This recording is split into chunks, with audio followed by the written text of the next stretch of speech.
2026년 3월 17일 벨기에 브뤼셀 나토 본부 대회의실 안에는 400명이 넘는 각국 고위 장교들이 자리를 가득 채우고 있었습니다. 저는 단상 위에 서 있었습니다. 손끝이 싸늘하게 얼어붙은 채로 무대 조명이 저를 향해 내리쬐었습니다.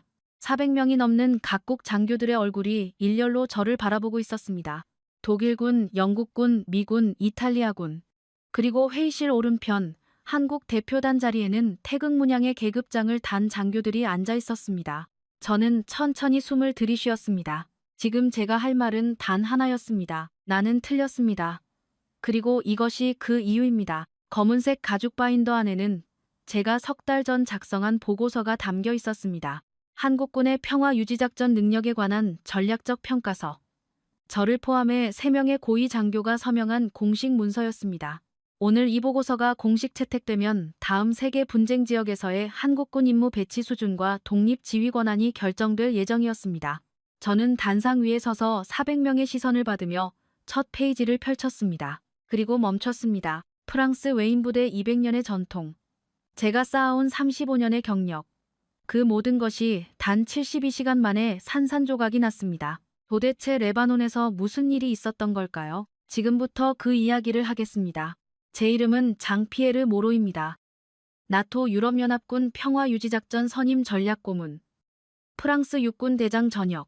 저는 35년 동안 보스니아, 말리, 코트디부아르, 아프가니스탄, 레바논을 포함해 13곳의 분쟁 지역에서 임무를 수행했습니다. 그중 8곳에서는 최고 지휘관으로서 다국적 부대를 직접 이끌었습니다. 프랑스 최고 군사 훈장인 레지옹 도네르를 포함해 6개의 훈장을 받았습니다. 저는 군인을 평가하는 일을 해온 사람입니다. 전장에서 어떤 군인이 믿을 만한지, 어떤 부대가 극한의 압박 속에서도 명령 없이 스스로 판단하고 움직일 수 있는지, 그것을 보는 눈이 제 35년 경력의 전부라고 해도 과언이 아닙니다. 그리고 저는 솔직히 말씀드리겠습니다. 한국군에 대해서는 처음부터 큰 기대가 없었습니다. 이유가 없었던 건 아닙니다. 프랑스 웨인 부대는 1831년 루이 필리프 왕의 칙령으로 창설되었습니다. 거의 200년에 가까운 역사 속에서 알제리, 멕시코, 크림 전쟁, 2차례의 세계대전, 베트남, 코트디부아르, 아프가니스탄, 세계에서 가장 위험하다는 전장들을 누빈 조직입니다. 저는 그 전통 속에서 훈련받고 그 전통 속에서 성장했으며 그 전통을 기준으로 다른 군인들을 판단해왔습니다. 그 판단이 언제나 옳다고 믿어왔습니다. 한국군에 대한 저의 평가는 단순했습니다. 규율이 뛰어나다, 명령 이행 능력이 탁월하다. 그러나 복잡하고 예측 불가능한 다문화 전장에서 스스로 판단하고 움직이는 능력, 즉 제가 진짜 군인의 조건이라고 부르는 그것에서는 한계가 있을 것이라고. 한국이 평화유지작전에 병력을 파견하기 시작한 것은 1993년이었습니다. 우리의 200년에 비하면 아직 짧은 역사였습니다. 저는 그 평가를 보고서에 담았습니다. 현장에 가보기도 전에 저는 그 판단에 35년의 무게를 실었습니다. 제 이름은 장피에르 모로. 프랑스 육군 중장이자 나토 평화유지작전 전략자문관입니다. 생시르 육군사관학교를 수석에 가까운 성적으로 졸업했고 1989년 알제리에서 처음 실전을 경험했습니다. 이후 보스니아, 코소보, 아프가니스탄, 말리까지. 전장이 바뀔 때마다 저는 그 전장에 있었습니다. 35년간 저를 거쳐간 병사는 3만 명이 넘었고 제가 직접 평가한 부대만 22곳이었습니다. 그 경험이 제 자산이었습니다. 그리고 동시에 제 감옥이었습니다. 하지만 그것을 알게 된 것은 훨씬 나중의 일이었습니다. 파리에서 태어나 파리에서 자랐습니다. 아버지는 해군 대령이었고 할아버지는 알제리 전쟁에 참전한 육군 소령이었습니다. 저는 군복 입은 남자들의 등을 보면서 컸습니다. 군인은 저에게 자랑스러운 것이었습니다. 그리고 동시에 기준이었습니다. 좋은 군인이란 어떤 사람인가? 저는 그 답을 이미 알고 있다고 생각했습니다. 오랜 전통을 가진 군대에서 엄격한 훈련을 받고 전장에서 명령을 완수하는 사람. 개인의 감정보다 임무를 우선하는 사람. 그 기준으로 35년을 살았습니다. 그 기준이 잘못됐다고는 생각한 적이 없었습니다. 레바논에 가기 전까지는 레바논 현장 출발 이틀 전 나토 연락사무소 복도에서 저는 슈미트 소장을 만났습니다. 슈미트 소장은 독일군 출신으로 나토 인사위원회에서 20년 넘게 일한 노련한 관료였습니다. 그는 저와 나란히 걸으며 말했습니다. 뭐로 한국 동명부대 방문 포함됐다고? 저는 고개를 끄덕였습니다. 슈미트 소장은 잠시 침묵하다가 말을 이었습니다. 솔직히 말하면 한국 쪽에서 독립 지휘 권한을 꽤 강하게 요구하고 있네. 파리와 베를린 양쪽에 로비도 들어왔어. 저는 멈추지 않고 걸으며 대답했습니다. 평가는 데이터를 따라갑니다. 로비는 제 판단에 영향을 미치지 않습니다. 슈미트 소장은 작게 웃으며 말했습니다. 물론이지. 그냥 배경은 알아두는 편이 좋을 것 같아서.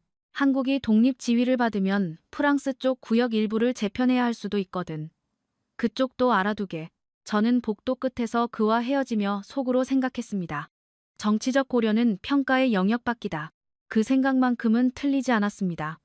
하지만 그 생각이 저를 지키는 방어막이 아니라 제 편견을 합리화하는 방패가 되고 있었다는 사실은 그때 보이지 않았습니다.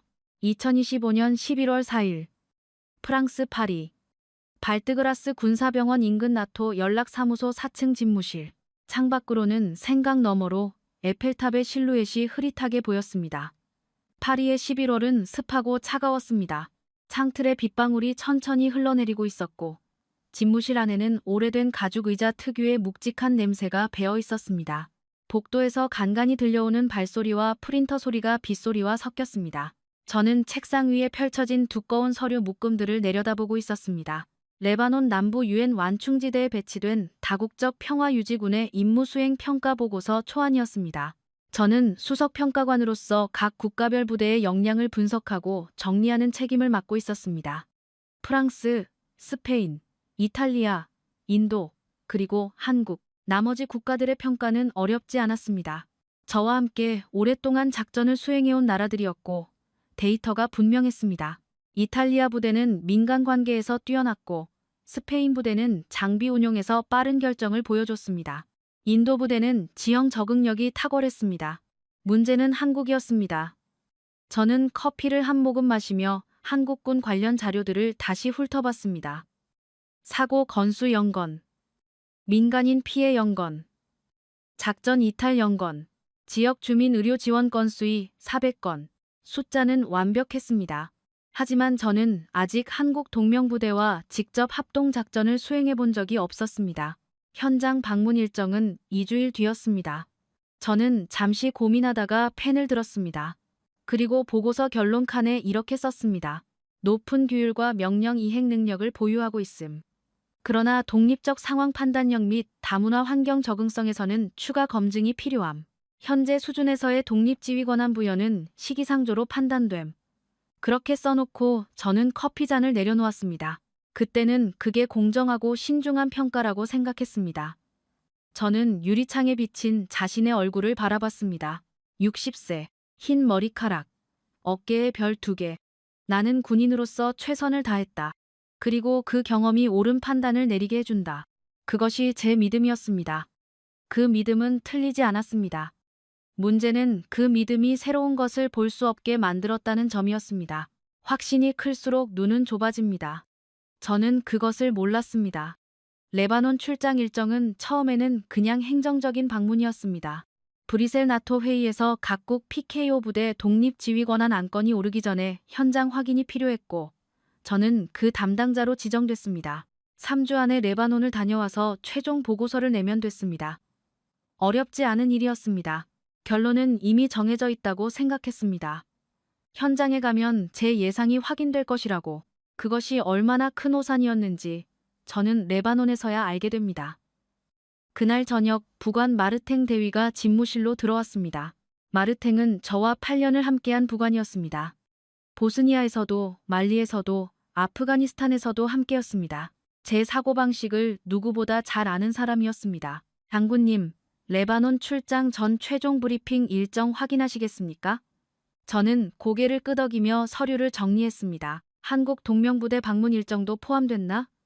예, 3일차 오전으로 잡혀 있습니다. 저는 잠시 펜을 내려놓았습니다. 마르탱, 자네는 전에 한국군과 함께 임무 수행한 적 있나? 마르탱은 잠시 생각하더니 대답했습니다.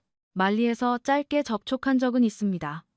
당시에는 인상이 나쁘지 않았습니다. 나쁘지 않다는 게 어느 수준을 말하는 건가? 마르탱은 잠시 망설이는 듯하더니 솔직하게 대답했습니다. 명령 수행은 완벽했습니다. 기지 운영 방식도 체계적이었고요. 다만 자기 의견을 적극적으로 내세우는 일은 별로 없었습니다. 주어진 것을 잘한다는 인상이었습니다. 저는 고개를 끄덕였습니다. 역시 제 예상과 다르지 않군요. 그렇게 생각하며 자리에서 일어났습니다. 한국이 처음 유엔 평화유지군에 병력을 파견한 것은 1993년이었습니다. 소말리아, 혼란의 땅이었습니다. 당시 소말리아는 내전으로 국가 기능이 사실상 마비된 상태였고 수십만 명의 민간인이 기아와 폭력에 시달리고 있었습니다. 유엔은 평화유지군을 파견했고 한국도 그 일원으로 공병부대 252명을 보냈습니다. 이른바 상록수 부대였습니다. 당시 국제사회의 반응은 냉담했습니다. 한국, 아직 자국 안보도 온전치 않은 나라가 다른 나라의 평화에 기여할 수 있겠냐는 시각이 팽배했습니다. 일부 언론은 대놓고 한국의 준비 부족을 지적했습니다. 하지만 상록수 부대는 그 모든 시선 속에서 묵묵히 임무를 수행했습니다. 도로를 닦았습니다. 우물을 팠습니다. 무너진 학교를 다시 세웠습니다. 총 한 발 쏘지 않고 그 후 한국은 멈추지 않았습니다. 1994년 서부사하라, 1995년 앙골라, 1999년 동티모르, 2001년 아프가니스탄, 2003년 이라크 자이툰 부대, 그리고 2007년 레바논에 동명부대를 파견하며 UNIFIL의 정식 구성원이 되었습니다. 저는 그 역사를 알고 있었습니다. 그러나 알고 있다는 것과 이해한다는 것은 달랐습니다. 저는 그저 이렇게 생각했습니다. 용기 있는 시작이다. 그러나 경험이 쌓이려면 아직 멀었다. 그게 전부였습니다. 지금 생각하면 그 판단 자체가 이미 오만이었습니다. 숫자로 이야기해 보겠습니다. 한국은 1993년 소말리아 파병 이후 30년 동안 47개국의 평화유지군을 파견했습니다. 적 파병 인원은 5만 명을 넘었습니다. 그중 34명이 임무 중 목숨을 잃었습니다. 레바논 동명부대는 2007년부터 지금까지 교대 없이 이어지고 있습니다. 2024년 기준으로 제17진까지 파병되었고 각 진마다 300명 내외의 병사가 13개월씩 복무했습니다. 지금까지 단 한 명의 민간인 피해도 없었습니다. 저는 이 숫자들을 알고 있었습니다. 그러나 알고 있다는 것과 이해한다는 것은 달랐습니다. 숫자는 볼 수 있었지만 그 숫자 뒤에 있는 사람은 보지 않았습니다. 그 34명이 무엇을 위해 거기 있었는지, 300명의 병사가 13개월 동안 낯선 땅에서 무엇을 느끼고 무엇을 했는지, 저는 그것에는 관심이 없었습니다. 저에게는 역사의 깊이가 중요했습니다. 200년인가 75년인가. 그것이 얼마나 잘못된 기준이었는지를 저는 레바논에서야 알았습니다. 2025년 11월 9일 레바논 남부 티르 인근 유엔 완충지대. 비행기에서 내리자마자 뜨거운 열기가 온몸을 감쌌습니다. 지중해성 기후 특유의 건조하고 뜨거운 바람이 먼지를 일으키며 불어왔습니다. 유럽의 가을과는 전혀 다른 공기였습니다. 저는 선글라스를 고쳤으며 주변을 둘러봤습니다. 공항에서 기지까지 이어지는 도로 양옆으로는 황토색 언덕들이 끝없이 펼쳐졌고 멀리 지중해의 쪽빛 수평선이 아지랑이 속에 흔들렸습니다. 유엔 기지 정문에는 각국의 굴기들이 일렬로 늘어서 있었습니다. 그 중에 태극기도 보였습니다. 처음 이틀은 다른 국가 부대들을 방문했습니다. 프랑스 부대, 이탈리아 부대, 스페인 부대. 익숙한 얼굴들이었습니다. 언어도 방식도 농담도 비슷했습니다. 저는 그들과 함께 식사를 하며 오랜 동료들을 만나는 것처럼 편안했습니다. 3일차 오전, 저는 처음으로 한국 동명부대 기지를 방문했습니다. 기지 입구에서 저를 맞이한 사람은 동명부대 의무중대 중대장 이준혁 대위였습니다. 젊었습니다. 제 눈에는 아직 앳된 얼굴이었습니다. 하지만 자세는 흐트러짐이 없었습니다. 눈빛은 차분하고 고요했습니다. 불필요한 것이 없었습니다. 그는 짧게 인사를 전했고 동행한 통역이 전달했습니다. 환영합니다, 장군님. 원하시는 곳 어디든 안내해드리겠습니다. 저는 고개를 끄덕이며 기지 안으로 들어갔습니다. 기지는 깔끔했습니다. 지나치리만큼. 저는 여러 나라의 기지를 방문해봤지만 이렇게 정돈된 곳은 흔치 않았습니다. 장비들은 제자리에 정렬되어 있었고 통로마다 표시가 명확했으며 병사들은 제가 지나가는 동안에도 자신들의 일에 집중하고 있었습니다. 누군가 고위 장교가 방문했다는 사실에 흔들리는 기색이 없었습니다. 저는 그것을 보며 속으로 메모를 했습니다. 철저한 규율, 명령 이행에 최적화된 조직 문화, 흠잡을 데가 없다. 그러나 그게 전부일 것이다. 저는 기지를 한 바퀴 더 돌았습니다. 의무실 앞을 지나쳤습니다. 안을 들여다보니 레바논 민간인 2명이 의자에 앉아 진료를 기다리고 있었습니다. 한국군 의무병이 그들 앞에서 혈압계를 들고 설명을 하고 있었습니다. 통역 없이 짧은 아랍어 단어와 손동작으로. 민간인 노인은 처음에는 긴장한 표정이었지만 의무병의 천천한 몸짓과 웃는 얼굴에 조금씩 긴장을 풀었습니다. 저는 그 광경을 보며 발을 멈췄습니다. 한 가지는 인정해야 했습니다. 이것은 훈련으로만 만들어지지 않는 무언가가 있었습니다. 하지만 저는 곧 다시 생각을 정리했습니다. 인상이 좋은 것과 전략적으로 신뢰할 수 있는 것은 다른 문제다. 오후가 되었습니다. 브리핑을 마치고 기지 외곽을 둘러보기 위해 나왔습니다. 그때였습니다.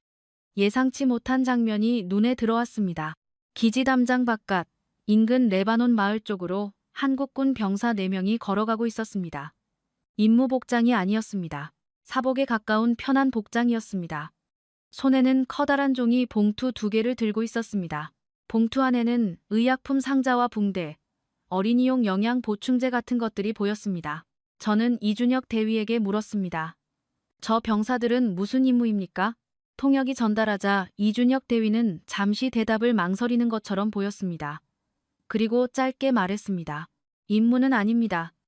저는 미간을 좁혔습니다. 그럼 무엇입니까? 마을에 아픈 아이들이 있습니다. 저 병사들이 자발적으로 모은 것입니다. 저는 잠시 아무 말도 하지 못했습니다. 그러다가 천천히 고개를 끄덕이며 손에 든 수첩을 꺼냈습니다. 임무 외 민간 지원 활동 자발적으로 발생. 전략적 관점에서 임무 집중도 저하 가능성 있음. 감정적 개입으로 인한 판단력 흐림 우려. 저는 그렇게 기록했습니다. 그때는 그게 객관적인 시각이라고 생각했습니다. 다음 날 아침 일찍 저는 마르탱을 불렀습니다. 어젯밤 한국 부대 관련해서 추가로 수집한 정보 있나? 마르탱은 태블릿을 꺼내며 보고했습니다. 예. 현지 주민들을 통해 확인한 내용입니다. 동명부대가 이 지역에 배치된 이후 인근 마을 3곳에서 소규모 의료 지원과 농업기술 지원이 꾸준히 이루어지고 있다고 합니다. 병사들이 자체적으로 모은 비용으로 진행하고 있다고 합니다. 저는 잠시 생각했습니다. 부대 공식 활동인가? 아닙니다. 개인 자발적 활동으로 확인됩니다. 금액 규모는 지난 8개월간 병사 개인 모금으로 조달한 의약품 규모가 약 200만 원어치라고 합니다. 한화 기준으로 약 0달러 수준입니다. 저는 커피를 한 모금 마시며 말했습니다. 마르탱, 그것이 왜 문제가 될 수 있는지 알겠나? 군인은 임무에 집중해야 한다. 감정적인 개입은 판단력을 흐린다. 저들이 민간인과 지나치게 가까워질수록 유사시 중립성을 유지하기 어려워진다. 군인이 마을 아이들과 친해지면 정작 판단이 필요한 순간에 흔들릴 수 있다. 마르탱은 잠시 침묵하다가 조심스럽게 말했습니다. 그렇게도 볼 수 있겠습니다만 현지 주민들의 신뢰를 얻는 것도 평화유지 임무의 핵심 아닐까요? 마을 사람들이 우리를 믿어야 정보도 얻고 협력도 가능한 것 아닙니까? 저는 짧게 대답했습니다. 교과서적인 이야기야. 현실 전장은 다르다네. 그 대화는 거기서 끝났습니다. 레바논 4일차 오전. 저는 혼자 기지 경계를 걷고 있었습니다. 마르탱은 서류 정리 중이었습니다. 이른 아침이었고 공기는 아직 시원했습니다. 기지 외곽 펜스 너머로 5명의 한국군 병사가 보였습니다. 새벽 운동이 끝난 직후인 것 같았습니다. 그들은 땀을 닦으며 부대 방향으로 돌아오고 있었습니다. 그런데 가는 길에 멈춰 섰습니다. 저는 발걸음을 늦췄습니다. 그들이 멈춘 이유가 보였습니다. 길 옆에 레바논 노파가 무거운 물통 2개를 들고 힘겹게 걷고 있었습니다. 먼지 많은 흙길 위로 발걸음이 비틀거렸습니다. 병사 중 한 명이 짧게 무언가를 말하더니 노파에게 다가갔습니다. 그리고 물통을 받아 들고 노파가 가리키는 방향으로 걸어갔습니다. 나머지 넷도 따라갔습니다. 아무도 시키지 않았습니다. 아무도 보고 있지 않았습니다. 저만 빼고 저는 그 자리에 서서 그들이 멀어지는 것을 바라봤습니다. 태극기 패치가 붙은 등이 아침 햇살 속으로 멀어졌습니다. 저는 수첩을 꺼냈습니다. 그리고 또 한 번 망설였습니다. 그냥 수첩을 다시 집어넣었습니다. 레바논 4일차 오후. 저는 이준혁 대위와 함께 한국 부대의 주간 작전 회의에 참석했습니다. 관찰자로서 회의는 예상과 달랐습니다. 제가 익숙한 서구식 지휘관 주도 회의가 아니었습니다. 이준혁 대위가 말을 많이 하지 않았습니다. 대신 부사관들이 각자 구역 상황을 보고하고 중간 간부들이 의견을 냈습니다. 이준혁 대위는 듣고 필요할 때만 짧게 방향을 잡아줬습니다. 저는 통역을 통해 한 중사의 발언을 들었습니다. 삼고역 무화과 농가 주인이 경계선 인근에서 자꾸 야간 불빛을 목격한다고 합니다. 직접 확인을 요청합니다. 이준혁 대위가 물었습니다. 농가 주인 이름은 아부 칼리드라고 합니다. 오늘 오후에 찾아가겠습니다. 저는 속으로 생각했습니다. 저라면 정보 보고로 처리했을 것입니다. 직접 찾아가지는 않았을 것입니다. 이준혁 대위는 달랐습니다. 그 차이가 왜 중요한지를 저는 그 순간 알아채지 못했습니다. 레바논 5일차. 오전에 저는 이준혁 대위와 함께 합동 순찰 차량에 탑승했습니다. 유엔 완충지대 동쪽 경계선을 따라 이동하는 일상적인 루틴 순찰이었습니다. 별다른 목적 없이 제가 현장 파악을 위해 동행을 요청한 것이었습니다. 차량이 작은 언덕을 넘어 내려가는 순간 저는 도로 옆에 멈춰서 있는 낡은 트럭을 발견했습니다. 트럭 옆에는 나이든 레바논 남성이 서 있었고 엔진 덮개가 열린 채 하얀 연기가 피어오르고 있었습니다. 저는 그냥 지나치려 했습니다. 그런데 이준혁 대위가 운전병에게 뭔가를 말했습니다. 차량이 멈췄습니다. 저는 통역을 통해 물었습니다. 왜 멈추는 겁니까? 이준혁 대위는 잠시 저를 바라보다가 짧게 대답했습니다. 저분이 도움이 필요해 보입니다. 그는 차에서 내렸습니다. 그리고 서툰 아랍어로 노인에게 말을 걸었습니다. 노인은 처음에 경계하는 눈빛이었습니다. 낯선 군인이 다가오는 것이 두려웠을 것입니다.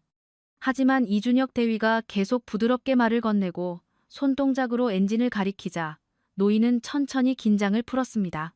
나중에 통역을 통해 알게 된 사실이지만 이준혁 대위는 레바논 파병 전 6개월간 아랍어 기초과정을 이수했다고 했습니다. 군의 지원이 아니었습니다. 자비를 들여서 개인 시간을 내서 파병 국가의 언어를 배워두면 임무에 도움이 될 것이라고 스스로 생각했기 때문이라고 했습니다. 저는 차 안에서 그 모습을 바라보며 수첩을 꺼냈습니다.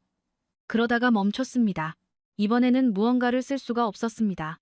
그날 저녁 저는 숙소에 혼자 앉아 와인 한 잔을 기울였습니다. 레바논의 밤은 조용했습니다. 멀리서 간헐적으로 들려오는 차 소리와 바람에 흔들리는 창문 소리만 이 방 안을 채웠습니다. 저는 수첩을 펼쳐놓고 한동안 아무것도 쓰지 않은 채 앉아 있었습니다. 이준혁 대위의 눈빛이 자꾸 떠올랐습니다. 설명하지 않는 사람이었습니다. 저에게 왜 그런 행동을 하는지 설명한 적이 없었습니다. 그냥 했습니다. 병사들이 왜 자기 돈으로 약을 사는지 설명하지 않았습니다. 그냥 샀습니다. 왜 임무 중에 고장난 트럭을 도와주는지 설명하지 않았습니다. 그냥 내렸습니다. 저는 와인잔을 내려놓으며 생각했습니다. 이것이 진짜 독립적 판단이라는 것인가? 하지만 그 생각은 곧 다른 생각에 밀려났습니다. 감정적 개입이다. 냉정함을 잃은 것이다. 진짜 전장에서 저런 행동은 독이 될 수 있다. 저는 수첩을 닫았습니다. 레바논 7일차 오전. 저는 이준혁 대위와 함께 동명부대 기지 회의실에 앉아 있었습니다. 그가 지역 의료 지원 현황에 대한 브리핑을 진행하고 있었습니다. 통역을 통해 전달되는 내용을 들으며 저는 숫자를 받아 적었습니다. 지난 8개월간 인근 3개 마을에서 진료받은 민간인 수위 400명, 부대가 직접 조달한 의약품 규모 200만 원, 모두 병사 개인 모금으로 충당, 정부 예산 지원 없음, 마을 내 소규모 약국 2곳과 자체 협력 체계 구축. 저는 펜을 멈췄습니다. 이 비용을 병사들이 직접 부담한다고 했습니까? 통역이 전달하자 이준혁 대위가 짧게 고개를 끄덕였습니다. 자발적으로. 저는 잠시 침묵했습니다. 왜 그렇게까지 합니까? 이번에는 이준혁 대위가 대답하는데 시간이 걸렸습니다. 통역이 그의 말을 전달했습니다. 저희는 여기 총을 쏘러 온 것이 아닙니다. 저희가 떠난 뒤에도 이 마을이 조금 더 나아지길 바랍니다. 회의실은 잠시 조용해졌습니다. 저는 수첩에 그 말을 받아 적었습니다. 그리고 한참 동안 그 문장을 내려다봤습니다. 저희는 여기 총을 쏘러 온 것이 아닙니다. 그것은 교범에 나오는 말이 아니었습니다. 어떤 군사 훈련에서도 가르치지 않는 말이었습니다. 그런데 이 젊은 장교는 그 말을 아무렇지 않게 했습니다. 마치 처음부터 그렇게 믿고 있었던 것처럼. 저는 이준혁 대위를 다시 바라봤습니다. 그는 보고서 서류를 정리하고 있었습니다. 무표정하게, 특별히 감동적인 말을 한 사람처럼 굴지 않았습니다. 그냥 브리핑의 일부로 말했을 뿐이었습니다. 저는 그 무심함이 오히려 더 강하게 다가왔습니다. 강조하지 않아도 이미 그 사람 안에 들어있는 것, 그것이 진짜 가치관이었습니다. 저는 수첩에 그 말을 받아 적었습니다. 그리고 한참 동안 그 문장을 내려다봤습니다. 저희는 여기 총을 쏘러 온 것이 아닙니다. 저는 35년 동안 수많은 군인들과 함께 임무를 수행했습니다. 그중에 이 말과 비슷한 말을 한 사람이 몇 명이나 있었는지 생각해봤습니다. 아무도 없었습니다. 그날 오후 제 위성 전화기가 울렸습니다. 파리나토 연락사무소였습니다. 모로 장군, 브뤼셀 회의 일정이 2주 앞당겨졌습니다. 보고서를 당초 예정보다 열흘 일찍 제출해 주셔야 합니다. 저는 순간 멈칫했습니다.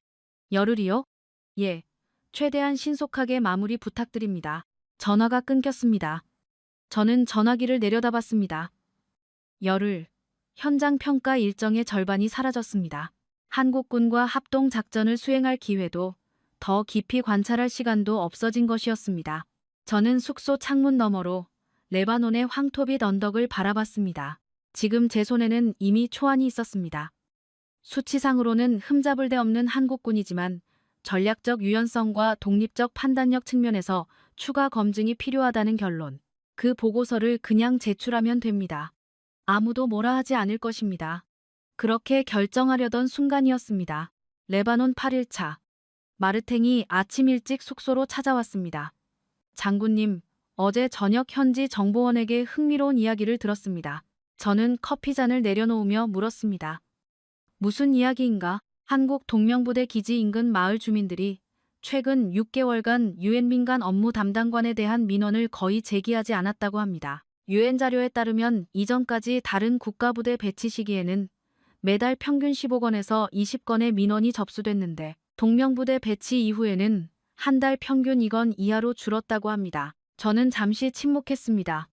이유가 뭐라고 하던가? 마을 주민들이 한국군을 신뢰한다고 합니다. 특히 의료 지원과 농업 기술 지원이 결정적이었다고 합니다. 주민들이 먼저 한국 기지에 협조 요청을 해오는 경우도 생겼다고 합니다. 저는 창밖을 바라봤습니다. 민원 건수의 변화. 그것은 숫자였습니다. 감정이 아니었습니다. 제가 중요하게 여기는 객관적인 데이터였습니다. 한 달 평균 20건에서 2건으로 10배 차이였습니다. 하지만 저는 그 숫자를 보고서에 반영하지 않기로 했습니다. 이유를 스스로에게 물어보지도 않고 그 결정이 또 하나의 실수였다는 것을 저는 나중에야 알게 됩니다. 그날 밤 저는 잠을 이루지 못했습니다. 이준혁 대위의 말이 자꾸 떠올랐습니다. 저희는 여기 총을 쏘러 온 것이 아닙니다. 저희가 떠난 뒤에도 이 마을이 조금 더 나아지길 바랍니다. 저는 35년 경력의 군인으로서 그 말을 들으며 처음에 이렇게 생각했습니다. 이상적인 소리다. 현실에서 군인은 그런 낭만을 가질 여유가 없다. 감정이 개입되면 판단이 흐려진다. 하지만 새벽 2시가 지나도록 잠들지 못한 채 저는 처음으로 다른 질문을 스스로에게 던졌습니다. 과연 그것이 낭만인가? 아니면 내가 잃어버린 것인가? 레바논 9일차. 이것이 레바논에서의 마지막 합동 순찰 일정이었습니다. 이틀 뒤에는 파리로 돌아가야 했습니다. 오전 10시 45분. 우리 차량 행렬은 유엔 완충지대 동쪽 경계를 따라 이동하고 있었습니다. 선두 차량에는 한국 동명부대 병사들이, 두 번째 차량에는 제가 마르탱과 함께 탑승해 있었습니다. 건조한 바람이 불었고 도로는 먼지가 많았습니다. 저는 선글라스를 고쳤으며 차창 밖으로 펼쳐지는 레바논의 황갈색 풍경을 바라봤습니다. 그것이 마지막으로 평온했던 순간이었습니다. 오전 10시 52분. 선두 차량이 좁은 골짜기 구간에 진입한 순간이었습니다. 폭발음이 들렸습니다. 저는 반사적으로 몸을 낮췄습니다. 동시에 제 차량 창문이 산산이 깨졌습니다. 산발적인 총성이 이어졌습니다. 잠복 공격이었습니다. 차량이 급정거했습니다. 저는 문을 열고 차 뒤편으로 이동하려 했습니다. 그 순간 왼쪽 어깨에 충격이 왔습니다. 몸이 비틀렸습니다. 오른쪽 허벅지에도 통증이 느껴졌습니다. 저는 도로 옆 바위 뒤로 몸을 던졌습니다. 숨이 막혔습니다. 어깨를 내려다보니 피가 보였습니다. 다리도 제대로 움직이지 않았습니다. 치명적인 부상은 아니었지만 혼자서는 이동할 수 없는 상태였습니다. 저는 무전기를 찾으려 했지만 손이 제대로 움직이지 않았습니다. 식은땀이 흘렀습니다. 총성은 계속되고 있었습니다. 마르탱이 어디에 있는지 알 수 없었습니다. 프랑스 의무병이 탑승한 세 번째 차량은 불길에 휩싸인 선두 차량에 가로막혀 접근할 수 없는 상황이었습니다. 저는 바위 뒤에 등을 기대고 거친 숨을 몰아쉬었습니다. 35년, 13번의 분쟁 지역, 수십 개의 훈장, 그리고 지금 이 순간 눈앞이 조금씩 흐려지기 시작했습니다. 어깨의 통증이 점점 선명해졌습니다. 저는 눈을 감지 않으려 이를 악물었습니다. 그 순간이었습니다. 총성 속에서 누군가 달려오는 발소리가 들렸습니다. 저는 반사적으로 고개를 돌렸습니다. 이준혁 대위였습니다. 그는 방탄조끼를 입은 채 몸을 낮추며 총알이 날아오는 방향에서 저를 향해 뛰어오고 있었습니다. 뒤에는 2명의 한국군 의무병이 따르고 있었습니다. 그들의 손에는 의무 가방이 들려 있었습니다. 아무 명령도 없었습니다. 아무도 가라고 한 것이 아니었습니다. 그들은 그냥 달려왔습니다. 저는 그 광경을 보면서 기묘한 감각을 느꼈습니다. 두려움이 아니었습니다. 안도도 아니었습니다. 뭔가 오래된 것이 무너지는 느낌이었습니다. 총알이 날아오는 방향으로 뛰어오는 것, 그것은 용감한 행동이었습니다. 하지만 그 용감함은 명령에서 나온 것이 아니었습니다. 두려움을 이긴 것도 아니었습니다. 그냥 그것이 해야 할 일이라는 것을 알았기 때문에 온 것이었습니다. 그것이 가장 단순하고 그래서 가장 어려운 것이었습니다. 저는 35년 동안 그 단순함을 너무 복잡하게 생각해왔습니다.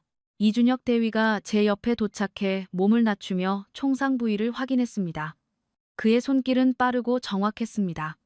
수십 번을 반복해온 사람의 동작이었습니다. 그의 목소리는 놀랍도록 차분했습니다. 장군님, 안심하십시오. 제가 있습니다. 저는 그 말을 듣는 순간 가슴이 먹먹해졌습니다. 의무병 2명이 신속하게 지열 처치를 시작했습니다. 이준혁 대위는 한 손으로 무전기를 잡아 후방의 상황을 보고하면서 동시에 나머지 병사들에게 엄호 사격 위치를 지시했습니다. 그러면서도 그의 눈은 제 상태를 계속 확인했습니다. 그는 동시에 3가지를 하고 있었습니다. 명령 이행이 아니었습니다. 판단이었습니다. 저는 그것을 눈으로 보면서도 한동안 믿을 수가 없었습니다. 교전이 진정되기까지는 약 23분이 걸렸습니다. 그동안 이준혁 대위는 제 곁을 떠나지 않았습니다. 처치를 지시하고 상황을 파악하고 필요한 결정을 내렸습니다. 한 번도 당황한 기색 없이 구급 헬기가 도착한 것은 교전 종료 이후 약 35분이 지난 뒤였습니다. 헬기에 실리기 직전 저는 이준혁 대위를 바라봤습니다. 뭔가를 말하려 했습니다. 하지만 말이 나오지 않았습니다. 그는 그저 짧게 말했습니다. 저희는 준비되어 있었습니다. 헬기 문이 닫혔습니다. 야전 의무소. 그날 밤 저는 침대에 누워 천장을 바라봤습니다. 어깨와 허벅지에 처치를 받은 상태였습니다. 통증보다 더 선명하게 느껴지는 것이 있었습니다. 수치심이었습니다. 저는 35년 동안 군인을 평가해왔습니다. 훈련 교범을 기준으로, 실전 기록을 기준으로, 그리고 어쩌면 가장 크게는 제가 속한 전통을 기준으로 프랑스 외인부대 200년의 역사. 그 전통 속에서 저는 다른 나라 군인들을 바라봤습니다. 한국군이 규율이 좋다는 것은 인정했습니다. 하지만 진짜 전장에서 스스로 판단하고 움직이는 능력. 그 부분에서 저는 처음부터 의심했습니다. 그 의심은 단 한 번도 실제로 검증되지 않았습니다. 저는 그저 오래된 편견을 공식 문서에 옮겨 적었을 뿐이었습니다. 저는 그것이 부끄러웠습니다. 군인으로서가 아니라 한 사람으로서. 저는 레바논에 오기 전에 이미 답을 정해놓고 왔습니다. 그것은 평가가 아니었습니다. 확인이었습니다. 제가 이미 알고 있다고 믿는 것을 확인하러 온 것이었습니다. 그것이 전문가의 오만이었습니다. 경험이 많을수록 새로운 것이 눈에 들어오지 않습니다. 내가 아는 틀로 모든 것을 재단하게 됩니다. 그 틀에 맞으면 인정하고 맞지 않으면 설명이 부족한 것으로 치부합니다. 저는 35년 동안 그렇게 해왔습니다. 한국군이 보여준 것들은 파란 볼펜이 그 문장 위를 지나갔습니다. 저는 다시 누웠습니다. 천장에 레바논의 여름밤 열기가 배어 있었습니다. 의무소 밖에서 누군가 발소리가 들렸습니다. 저는 눈을 감지 않으려고 애썼습니다. 이준혁 대위의 목소리가 떠올랐습니다. 저희는 준비되어 있었습니다. 그 말이 반복해서 머릿속을 돌았습니다. 준비되어 있었다. 그것은 훈련의 결과였습니다. 하지만 훈련만이 아니었습니다. 어떤 가치관을 가지고 있는가? 무엇을 위해 여기 있는가? 그것이 먼저였습니다. 저는 생각했습니다. 저에게는 그 가치관이 있는가? 35년 동안 저는 옳다고 믿는 방향으로 움직였습니다. 하지만 그 방향이 정말 제가 선택한 것인지 아니면 그냥 따라온 것인지 그 질문을 한 번도 스스로에게 던지지 않았습니다. 이준혁 대위는 달랐습니다. 그는 스스로 선택하고 있었습니다. 언어를 배우는 것도, 마을을 돕는 것도, 총알 속에서 뛰어오는 것도 모두 그가 직접 선택한 것이었습니다. 그것이 독립적 판단력이었습니다. 저는 그것을 보면서도 보지 않으려 했습니다. 제 틀에 맞지 않았습니다. 그래서 저는 그것들을 훈련의 결과, 감정적 개입, 비전략적 행동이라고 이름 붙였습니다. 그것이 얼마나 어리석은 일이었는지 저는 이제 압니다. 저는 눈을 감았습니다. 아무도 명령하지 않았는데 총알이 날아오는 곳으로 달려온 사람들. 아무도 시키지 않았는데 자기 돈으로 마을 아이들 약을 사온 병사들. 아무도 가르쳐주지 않았는데 6개월간 스스로 아랍어를 배운 장교. 저는 수첩을 꺼냈습니다. 처음 초안에 제가 써놓은 문장을 다시 읽었습니다. 독립적 상황 판단력과 다문화 환경 적응성에서는 추가 검증이 필요함. 현재 수준에서의 독립 지휘 권한 부여는 시기상조로 판단됨. 저는 그 문장을 오래 바라봤습니다. 그리고 천천히 선을 그었습니다. 창밖에는 레바논의 밤하늘이 보였습니다. 별이 많았습니다. 35년 동안 저는 틀린 것을 기준으로 삼아왔습니다. 파리로 돌아온 다음 날 오전, 저는 집무실에 앉아 보고서를 펼쳤습니다. 창밖에는 다시 빗방울이 흘러내리고 있었습니다. 파리의 11월. 처음 이 보고서 초안을 쓰던 그날과 똑같은 날씨였습니다. 하지만 저는 달라져 있었습니다. 저는 손에 펜을 들었습니다. 그리고 결론 부분 전체에 천천히 선을 그었습니다. 새로 쓰기 시작했습니다. 2시간이 흘렀습니다. 마르탱이 문을 두드렸습니다. 장군님, 브뤼셀 회의 최종 일정 확인하셨습니까? 저는 고개를 끄덕이며 수정된 보고서를 바라봤습니다. 마르탱, 나는 이 보고서를 처음부터 다시 썼다. 마르탱은 멈칫했습니다. 예? 내 평가가 틀렸다. 처음부터. 침묵이 흘렀습니다. 마르탱은 천천히 의자를 당겨 앉으며 말했습니다. 레바논에서 무슨 일이 있었습니까? 저는 잠시 창밖을 바라봤습니다. 빗방울이 생강 수면을 두드리고 있었습니다. 내가 35년 동안 본 것 중에서 가장 뛰어난 군인을 봤다. 마르탱은 아무 말도 하지 않았습니다. 그저 조용히 고개를 끄덕였습니다. 2026년 3월 17일 벨기에 브뤼셀 나토 본부 대회의실. 저는 단상 위에 서 있었습니다. 400명의 시선이 저를 향했습니다. 저는 검은색 가죽 바인더를 손에 들었습니다. 그 안에는 수정된 보고서가 담겨 있었습니다. 하지만 단상에 오르는 순간 저는 그마저도 내려놓기로 했습니다. 서류를 탁자 위에 내려놓았습니다. 그리고 고개를 들었습니다. 저는 천천히 입을 열었습니다. 저는 오늘 이 자리에서 공식 보고서를 읽기 전에 먼저 한 가지 사실을 말씀드려야 할 것 같습니다. 회의실이 조용해졌습니다. 저는 지난 35년간 수많은 나라의 군인들을 평가해왔습니다. 그 평가들 중 많은 부분은 제가 직접 보고 경험한 것에 근거했습니다. 그러나 일부는 그렇지 않았습니다. 저는 잠시 말을 멈췄습니다. 저는 대한민국 육군 동명부대에 대해 사전에 이미 결론을 내려두고 있었습니다. 경험하기 전에, 함께 임무를 수행하기 전에 그저 제가 갖고 있던 선입견을 기반으로 400명의 시선 속에서 저는 레바논에서 있었던 일들을 모두 말했습니다. 자기 돈으로 마을 아이들 약을 사온 병사들의 이야기, 파병 전 스스로 아랍어를 배운 장교의 이야기, 고장난 트럭의 노인을 돕기 위해 차를 세운 이야기, 민원 건수가 한 달 20건에서 2건으로 줄어든 숫자의 이야기, 그리고 아무도 명령하지 않았는데 총알이 날아오는 방향으로 달려온 세 사람의 이야기. 회의실은 내내 조용했습니다. 저는 마지막 말을 이어갔습니다. 진정한 군인이란 명령이 내려왔을 때 움직이는 사람이 아닙니다. 명령이 없어도 무엇을 해야 하는지 아는 사람입니다. 저는 그것을 교범에서 읽었습니다. 하지만 처음으로 눈으로 본 것은 레바논에서였습니다. 대한민국 군인들에게서 잠시 침묵이 흘렀습니다. 35년 동안 저는 틀린 것을 기준으로 삼아왔습니다. 한국군에 대한 제 초기 평가는 폐기되어야 합니다. 그리고 이 자리에서 저는 공식적으로 그 평가를 철회합니다. 회의실에 잠시 침묵이 내려앉았습니다. 그리고 가장 먼저 자리에서 일어난 사람은 맨 앞줄에 앉아있던 영국군 중장이었습니다. 박수 소리가 이어졌습니다. 저는 고개를 숙였습니다. 부끄러움 때문이었습니다. 그리고 감사함 때문이었습니다. 그날 회의에서 한국 동명부대는 레바논 동부 구역 독립 지휘 권한을 부여받았습니다. 나토 회원국 장교들 가운데서도 한국 부대의 역할을 재평가하자는 움직임이 시작되었습니다. 그러나 저에게 그것보다 더 중요한 일이 있었습니다. 브뤼셀 회의가 끝나고 사흘 뒤, 저는 파리 자택 서재에서 편지를 썼습니다. 공식 서한이 아니었습니다. 사적인 편지였습니다. 수신인은 대한민국 레바논 동명부대 이준혁 대위였습니다. 저는 한참 동안 첫 문장을 어떻게 시작해야 할지 생각했습니다. 그러다가 그냥 솔직하게 쓰기로 했습니다. 이 대위, 저는 당신에게 빚을 졌습니다. 생명뿐만 아니라 더 중요한 것을. 저는 잠시 펜을 내려놓았습니다. 창밖으로 파리의 저녁 하늘이 보였습니다. 회색 구름 사이로 붉은 빛이 얇게 새어나오고 있었습니다. 저는 다시 펜을 들었습니다. 나는 당신에게 독립적 판단력이 없다고 생각했습니다. 명령 없이는 움직이지 못하는 군인이라고. 그러나 그날 총알이 날아오는 방향으로 달려온 사람은 당신이었습니다.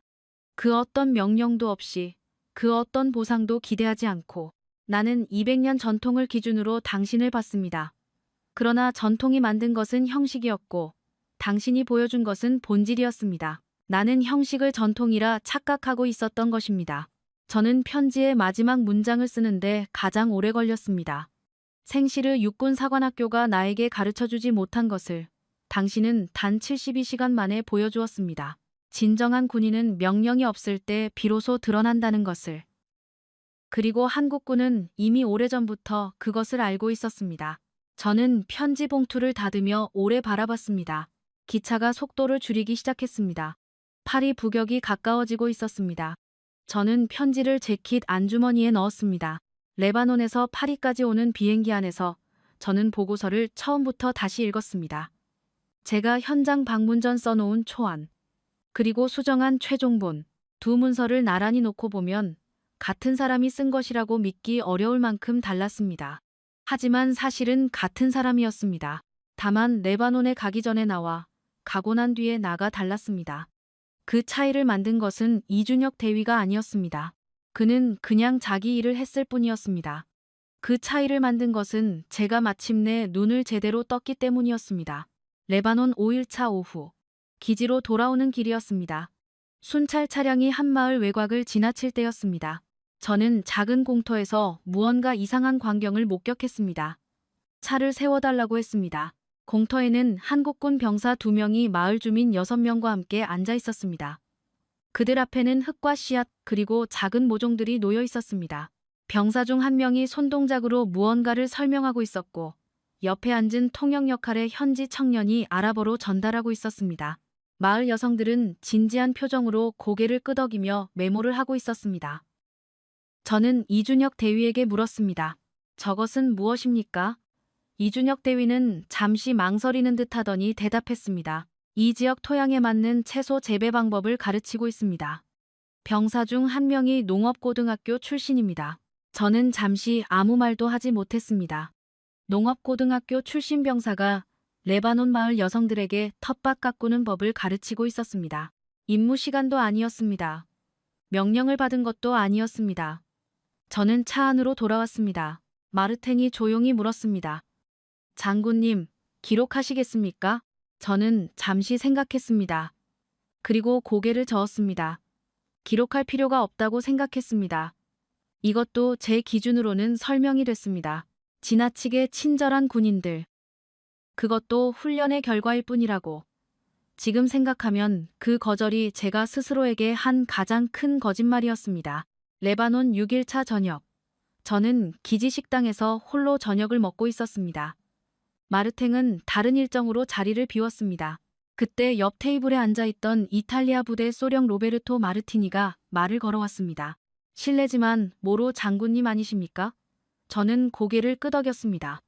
그는 자리를 옮겨 앉으며 말했습니다. 저는 한국 동명부대 옆 구역을 담당하고 있습니다. 2년째입니다. 무슨 말을 하려는 건지 짐작이 갔습니다. 한국 부대에 대한 평가를 진행 중이십니까? 저는 커피잔을 들며 간단히 대답했습니다. 그렇습니다. 로베르토 소령은 잠시 망설이더니 말을 이어갔습니다. 제가 감히 의견을 드려도 될까요? 저는 고개를 끄덕였습니다. 저는 2년 동안 한국 동명부대 옆에서 임무를 수행했습니다. 처음에는 저도 비슷한 인상이었습니다. 규율이 좋고 명령을 잘 따른다. 그런데 6개월이 지나면서 다른 것이 보이기 시작했습니다. 그는 잠시 말을 멈췄습니다. 그들은 전략을 실행하는 것이 아닙니다. 그들에게 평화 유지는 일처럼 느껴지지 않는 것 같습니다. 마치 당연히 해야 할 일을 하는 것처럼 움직입니다. 저는 커피를 한 모금 마셨습니다. 느낌이 좋다는 것은 알겠습니다. 하지만 느낌만으로 군인을 평가할 수는 없습니다. 로베르토 소령은 잠시 저를 바라보더니 조용히 말했습니다. 물론입니다. 그래서 숫자로 말씀드리겠습니다. 지난 2년간 이 구역에서 현지 주민의 자발적 정보 제공 건수가 2배 이상 증가했습니다. 모두 동명부대 구역에서 발생한 겁니다. 저희 구역은 변화가 없었습니다. 침묵이 흘렀습니다. 저는 그 숫자를 무시했습니다. 다른 변수가 있을 수 있다고 생각하면서 지금 생각하면 그것도 또 하나의 변명이었습니다. 레바논 8일차 저녁, 저는 숙소에서 파리로 전화를 걸었습니다. 나토 연락사무소 수석 참모 부르샤르 대령이었습니다. 부르샤르, 내일 귀국 전에 최종 보고서 마무리 방향을 논의하고 싶네. 부르샤르 대령은 잠시 뜸을 들이더니 대답했습니다. 장군님, 솔직히 말씀드려도 되겠습니까? 물론이지. 현재 초안대로 제출하시는 편이 나을 것 같습니다. 한국 부대에 대해 긍정적으로 수정하면 일부 위원들이 정치적 배려로 받아들일 수 있습니다. 레바논에서 한국군에게 도움을 받으셨다고 들었습니다. 그것이 평가에 영향을 미쳤다고 볼 수 있습니다. 차라리 지금 초안을 제출하고 다음 평가 주기에 재검토하는 방향이 현실적으로 맞다고 생각합니다. 저는 전화기를 쥔 손이 굳어지는 것을 느꼈습니다. 부르샤르의 말은 틀리지 않았습니다. 현실적인 판단이었습니다. 군에서 35년을 버텨온 논리였습니다. 체면을 지키는 방법이었고 위원회의 눈치를 보는 방법이었습니다. 저도 그 방법을 쓰면서 여기까지 왔습니다. 하지만 그것이 옳은 일인가? 그것은 다른 문제였습니다. 저는 전화를 끊었습니다. 창밖으로 레바논의 밤이 깔려 있었습니다. 저는 숙소 의자의 등을 기대고 눈을 감았습니다. 부르샤르의 목소리가 귓속에 맴돌았습니다. 현실적인 판단이었습니다. 틀린 말이 아니었습니다. 나토라는 조직 안에서 살아온 사람이라면 누구나 같은 말을 했을 것입니다. 하지만 제가 군인이 된 것은 현실적이기 위해서가 아니었습니다. 저는 눈을 뜨고 창밖을 바라봤습니다. 멀리 마을의 불빛이 하나씩 꺼지고 있었습니다. 레바논의 밤은 깊어지고 있었습니다. 내일이면 마지막 순찰입니다. 그리고 그 다음 날에는 파리로 돌아갑니다. 저는 잠자리에 들기 전 수첩을 펼쳤습니다. 그리고 처음 보고서 초안을 꺼내 다시 읽기 시작했습니다. 이번에는 달랐습니다. 제가 쓴 문장들이 낯설게 느껴졌습니다. 마치 다른 사람이 쓴 것처럼 저 멀리 티르 시가지의 불빛이 희미하게 보였습니다. 저는 그 불빛을 바라보면서 오래 생각했습니다. 이준혁 대위의 얼굴이 떠올랐습니다. 처음 만났을 때의 그 조용한 표정. 차 고장난 운전사를 도우면서도 설명하지 않던 그 모습. 달려오던 의무병의 발소리. 나는 제대로 보았는가? 35년 동안 나는 무엇을 기준으로 군인을 평가해왔는가? 저는 그날 밤 한숨도 자지 못했습니다. 레바논 9일차 새벽 6시. 저는 기지 외곽 언덕에 혼자 서 있었습니다. 지중해 방향으로 붉은 여명이 번지고 있었습니다. 황토색 언덕 너머로 티르 시가지의 실루엣이 서서히 드러났습니다. 레바논의 새벽은 조용했습니다. 저는 두 손을 재킷 주머니에 찌르고 그 풍경을 바라봤습니다. 오늘이 마지막 순찰이었습니다. 오후에는 파리행 비행기를 타야 했습니다. 저는 결정을 내려야 했습니다. 초안을 그대로 제출할 것인가, 아니면 수정할 것인가. 태극기가 바람에 펄럭이는 것이 보였습니다. 기지 정문 옆 깃대에서 저는 눈을 감았습니다. 이준혁 대위의 첫 번째 말이 떠올랐습니다. 임무는 아닙니다. 그리고 두 번째 말. 저희는 여기 총을 쏘러 온 것이 아닙니다. 저는 눈을 떴습니다. 결정은 이미 내려져 있었습니다. 문제는 그 결정을 실행하기 전에 오전 순찰이 남아 있었다는 것입니다. 그것이 제 인생에서 가장 중요한 순찰이 될 줄은 그때는 알지 못했습니다. 레바논 9일차 오전 10시 52분. 교전 발생. 그 이야기는 이미 했습니다. 헬기 안에서 저는 눈을 뜨려고 애썼습니다. 의무병 한 명이 옆에서 제 맥박을 확인하고 있었습니다. 저는 그의 군복 소매에서 태극기 패치를 발견했습니다. 그 작은 패치가 어쩐지 오래도록 시야에서 지워지지 않았습니다. 야전 의무소의 이틀. 저는 이틀 동안 그곳에 누워 있었습니다. 그 전에 먼저 교전 당일 밤 이야기를 해야겠습니다. 수술이 끝나고 의무소 침대에 처음 눈을 떴을 때 천장이 빙글빙글 돌았습니다. 마취가 완전히 깨지 않은 상태였습니다. 어깨는 무감각했고 다리에서는 아직 둔한 통증이 올라왔습니다. 저는 고개를 옆으로 돌렸습니다.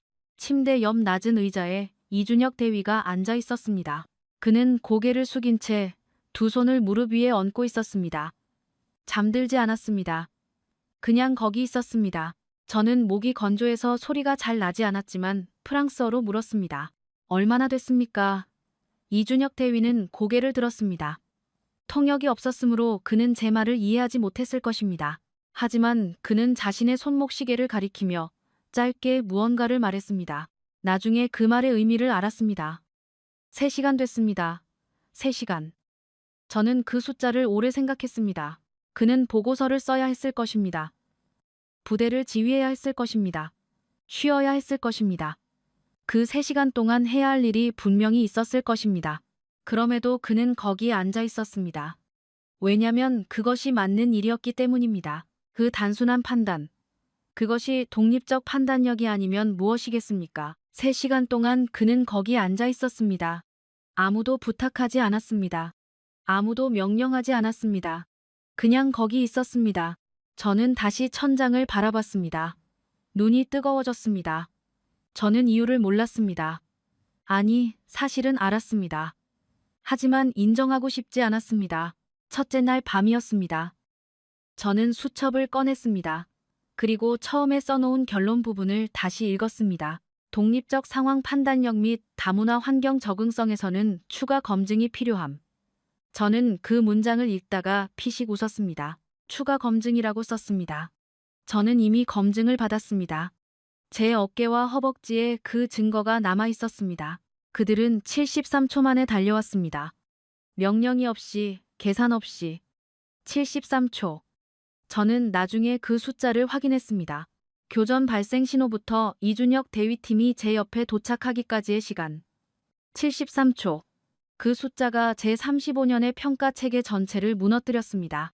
둘째 날 아침, 이준혁 대위가 의무소를 방문했습니다. 그는 조용히 병상 옆 의자에 앉았습니다. 통역 없이는 대화가 어려웠습니다. 하지만 그는 자리를 떠나지 않았습니다. 그냥 옆에 있었습니다. 저는 그것이 무엇을 의미하는지 알았습니다. 한국말을 배워두지 않은 것이 처음으로 후회됐습니다. 1시간쯤 지났을 때 이준혁 대위가 조용히 일어났습니다. 그는 통역 없이 짧게 뭔가를 말하고 나갔습니다. 나중에 다른 통역병을 통해 그 말을 전달받았습니다. 빨리 나으세요. 오래 기다리겠습니다. 저는 그 말을 들으며 눈이 뜨거워졌습니다. 35년 군 경력 중 전장에서 눈물이 날 뻔한 것은 그때가 처음이었습니다. 파리로 돌아온 날, 마르탱이 공항에서 저를 기다리고 있었습니다. 목발을 짚고 나오는 저를 본 그의 표정이 굳어졌습니다. 많이 다치셨습니까? 저는 고개를 저었습니다. 아니, 다행히 크지 않다. 하지만 마르탱, 나는 많은 것을 놓치고 있었다. 마르탱은 아무 말도 하지 않았습니다. 단지 제 옆에서 걸었습니다. 집무실에 들어서는 순간부터 저는 보고서를 펼쳤습니다. 어깨와 다리가 아팠지만 그것은 중요하지 않았습니다. 저는 결론 부분 전체에 굵은 선을 그었습니다. 그리고 새로 쓰기 시작했습니다. 처음에는 망설였습니다. 부르샤르의 말이 떠올랐습니다. 정치적 배려로 보일 수 있다는 경고. 장군의 객관성에 의문이 제기될 수 있다는 우려. 하지만 저는 이렇게 생각했습니다. 만약 내가 한국군에 의해 목숨을 구하지 않았다면 그래도 나는 지금과 같은 결론에 도달했을 것인가? 답은 예스였습니다. 아랍어를 스스로 배운 장교, 자기 돈으로 마을 약을 사온 병사들, 농업 기술을 가르친 병사, 민원 건수를 10배 줄인 신뢰, 자발적 정보 제공이 저는 잠시 숨을 골랐습니다. 그리고 말을 이어갔습니다. 저는 레바논에 가기 전에 이미 결론을 써놓고 있었습니다. 한국군은 규율은 좋지만 독립적 판단력은 부족하다고. 35년의 경험이 그 판단을 뒷받침한다고. 그러나 저는 묻고 싶습니다. 35년의 경험이 반드시 35년의 지혜를 의미하는가? 아니면 35년의 편견일 수도 있는가? 저는 레바논에서 보았습니다. 명령 없이 마을 아이들을 위해 자기 돈으로 약을 사는 병사들을, 하병전 6개월간 개인 시간과 비용으로 아랍어를 배운 장교를, 농업기술로 마을 여성들의 자립을 돕는 병사를, 지역 주민의 사소한 민원에도 직접 찾아가는 지휘관을, 그리고 총알이 날아오는 방향으로 달려온 사람들을. 저는 이 자리에서 말씀드립니다. 저는 틀렸습니다. 그리고 그것을 인정하기까지 너무 오래 걸렸습니다. 2배 증가한 구역. 이 데이터들은 제가 부상을 입기 전부터 이미 눈앞에 있었습니다. 저는 단지 보지 않으려 했던 것입니다.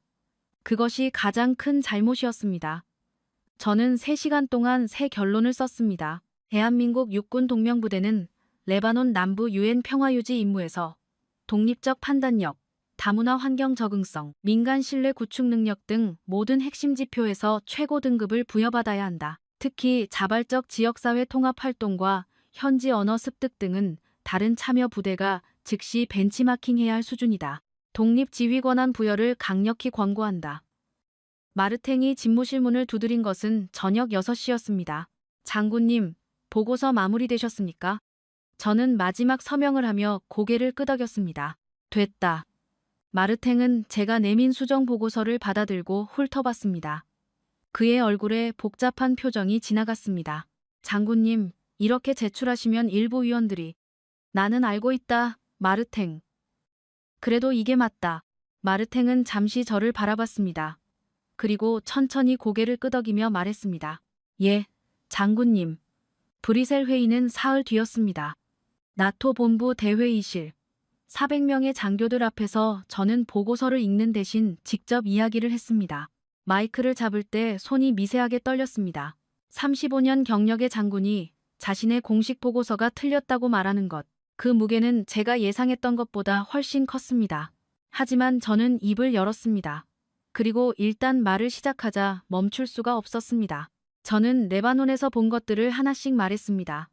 숫자도 포함해서. 민원 건수 20건에서 2건으로. 자발적 정보 제공 2배 증가. 8개월간 0달러어치의 병사 자비 의약품. 그리고 73초 안에 교전 현장에 도착한 한국군 의무팀. 73초. 명령 없이 회의실은 내내 조용했습니다. 저는 마지막 말을 이어갔습니다. 진정한 군인이란 명령이 내려왔을 때 움직이는 사람이 아닙니다. 명령이 없어도 무엇을 해야 하는지 아는 사람입니다. 저는 그것을 교범에서 읽었습니다. 하지만 처음으로 눈으로 본 것은 레바논에서였습니다. 대한민국 군인들에게서. 잠시 침묵이 흘렀습니다. 저는 틀린 것을 기준으로 삼아왔습니다. 한국군에 대한 제 초기 평가는 폐기되어야 합니다. 그리고 이 자리에서 저는 공식적으로 그 평가를 철회합니다. 박수가 시작된 것은 영국군 중장이 먼저였습니다. 그 다음에는 독일군 소장, 그 다음에는 이탈리아 대령, 그리고 파도처럼 번졌습니다. 저는 고개를 숙였습니다. 부끄러움과 감사함이 동시에 밀려왔습니다. 회의 결과 한국 동명부대는 레바논 동부구역 독립지휘 권한을 부여받았습니다. 또한 나토 차원에서 한국군의 민관군 통합 모델을 정식 연구 대상으로 채택하는 결의가 이루어졌습니다. 파리로 돌아오는 기차 안에서 저는 편지를 썼습니다. 기차 창밖으로 벨기에와 프랑스의 경계를 넘는 평야가 펼쳐졌습니다. 늦겨울의 회색 하늘 아래 빈 농경지가 이어졌습니다. 수신인은 이준혁 대위였습니다. 저는 한참 동안 첫 문장을 어떻게 시작해야 할지 생각했습니다. 기차가 달리는 동안 저는 창밖을 바라봤습니다. 벨기에의 들판이 지나갔습니다. 회색 하늘 아래 잎이 다 떨어진 나무들이 흐릿하게 스쳐갔습니다. 저는 두 손을 무릎 위에 올려놓고 오래 생각했습니다. 이준혁 대위는 지금 무엇을 하고 있을까? 레바논의 9시간 앞선 시각으로 계산하면 아직 이른 아침일 것이었습니다. 아마도 부대 아침 점호를 마치고 순찰 준비를 하고 있거나 의무 브리핑을 진행하고 있을 것이었습니다. 혹은 마을 민원 확인을 위해 아부 칼리드를 만나러 가고 있을 수도 있었습니다. 그는 오늘도 설명하지 않을 것입니다. 누가 봐주든 보지 않든 해야 할 일이 있으면 그냥 할 것입니다. 저는 그것이 부러웠습니다. 35년이 지나도 갖지 못한 것을 그는 이미 가지고 있었습니다. 흔들리지 않는 중심. 그것은 훈련으로 만들어지는 것이 아니었습니다. 오래 생각하고 스스로 답을 찾은 사람에게만 생기는 것이었습니다. 저는 이준혁 대위가 레바논에서 가르쳐준 것이 전술이나 전략이 아니라는 것을 알았습니다. 그가 가르쳐준 것은 더 단순하고 더 근본적인 것이었습니다. 왜 여기 있는가? 그 질문에 답할 수 있는 군인은 명령 없이도 움직입니다. 아무도 보지 않을 때도 똑같이 움직입니다. 총알이 날아올 때도 망설이지 않습니다. 대한민국 군인들은 그 질문에 이미 답을 가지고 있었습니다. 저는 그것을 알아보지 못했습니다. 하지만 이제는 압니다. 그러다가 그냥 솔직하게 쓰기로 했습니다. 이 대위, 저는 당신에게 빚을 졌습니다. 생명뿐만 아니라 더 중요한 것을. 나는 당신에게 독립적 판단력이 없다고 생각했습니다. 명령 없이는 움직이지 못하는 군인이라고. 그러나 그날 총알이 날아오는 방향으로 달려온 사람은 당신이었습니다. 그 어떤 명령도 없이, 그 어떤 보상도 기대하지 않고 나는 200년 전통을 기준으로 당신을 봤습니다. 그러나 전통이 만든 것은 형식이었고 당신이 보여준 것은 본질이었습니다. 나는 형식을 전통이라 착각하고 있었던 것입니다. 편지의 마지막 문장은 기차가 파리 도착 30분 전에 완성됐습니다. 생시르 육군사관학교가 나에게 가르쳐주지 못한 것을 당신은 단 72시간 만에 보여주었습니다. 진정한 군인은 명령이 없을 때 비로소 드러난다는 것을. 그리고 한국군은 이미 오래전부터 그것을 알고 있었습니다. 저는 편지 봉투를 닫으며 오래 바라봤습니다. 대한민국, 그 나라의 군인들은 말하지 않습니다. 설명하지 않습니다. 해명하지 않습니다. 그냥 합니다. 아무도 보지 않을 때도, 아무도 명령하지 않을 때도, 아무도 기억해주지 않을 것을 알면서도 저는 그것을 문화라고 불러야 할지, 정신이라고 불러야 할지 아직도 정확한 단어를 찾지 못했습니다. 하지만 이것만은 압니다. 그것은 하루아침에 만들어지지 않습니다. 오랜 시간 동안 수많은 사람들이 아무도 보지 않는 곳에서 같은 방향으로 선택해온 결과입니다. 이준혁 대위 혼자만의 이야기가 아니었습니다. 자기 돈으로 약을 사온 병사들, 농업 기술을 가르친 병사, 총성 속에서 달려온 의무팀, 그들은 서로 상의하지 않았습니다. 그런데 같은 방향으로 움직였습니다. 그것이 나라의 힘이었습니다. 군복 안에 무엇이 들어있는가? 한국은 그 질문에 답하고 있었습니다. 조용하게, 그러나 틀림없이 말이 아니라 행동으로.